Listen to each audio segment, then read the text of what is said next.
FN திரைப்படத்தை வந்து Joseph கொசின்ஸ்கி அவர் வந்து இயக்கியிருக்காரு. இந்த படம் வந்து இதுக்கு முன்பாக ஜோசப் கொசின்ஸ்கி எடுத்த படம் வந்து டாப்கன் மேவரிக். ஸோ அதன் பிறகு அவர் எடுக்கிற படம் வந்து இந்த படம் எஃப்என், ரைட்?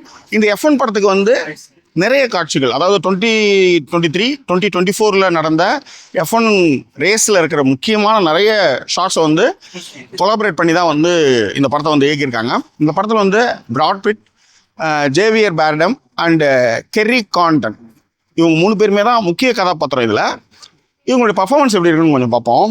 பிராட் பிட், எனக்கு அந்த மனுஷனை ஏன் பிடிக்கணும்னு தெரியாது. அந்த ஆளுடைய அந்த கேர்ஃப்ரீ டைப்பான ஒரு ஸ்டைலாக நடிக்கிறது எனக்கு அவ்வளோ பிடிக்கும்.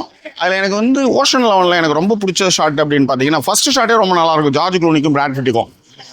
அவன் ஜெயிலில் இருப்பான் ஜார்ஜ் க்ளூனி, இவன் வந்து வெளியில் இருப்பான். இவனுக்கு 2 பேருக்குமே வந்து நடக்கிற அந்த ஃப்ரெண்ட்ஷிப் இருக்குல்ல, இந்த பாண்டை வந்து மிக அழகாக கேரி ஓவர் பண்ணுவாப்புல பிராட் பிட்டு. இந்த படத்துலையும் ஜேவியர் பேர்டமும் பிராட் பிட்டுக்குமான அந்த ஃப்ரெண்ட்ஷிப் இருக்குல்ல, பேசிகிட்டே போகலாங்க. இப்போ உதாரணத்துக்கு, நாயக்கரா உனக்கு ஒன்றும் இல்லை, நாயக்கரா ஒன்றும் இல்லை, யாராக தான் எதாவது தான் பார்த்துக்கலாம் அப்படின்ட்டு நாயகன் படத்தில் வந்து கமல் நடந்து வந்துட்டு இருப்பாப்புல, போலீஸ் கூட வந்துட்டு இருப்பாங்க. அப்போ ஒரு கட்டத்துக்கு மேலே வந்து வேல் நாயக்கருக்கு கூட வந்து ஜனகராஜ் போகக்கூடாது. அப்போ போலீஸ்காரன் வந்து தடுத்து நிறுத்துவாப்புல. அப்போ டக்குன்னு சட்டையை பிடிச்சி கமல் வந்து போலீஸ்காரன் சட்டையை பிடிச்சி தூக்குவாப்புல. அது என்னன்னா, அந்த ஃப்ரெண்ட்ஷிப்கான வேல்யூ, ஃப்ரெண்ட்ஷிப்கான அந்த பாண்டு, எப்படா என் ஃப்ரெண்டு மேலே கை வைக்கலாம், அவனை எப்படி நிறுத்த சொல்லலாம் அப்படின்ற மாதிரியான ஒரு feel. The same feel happen in this movie also.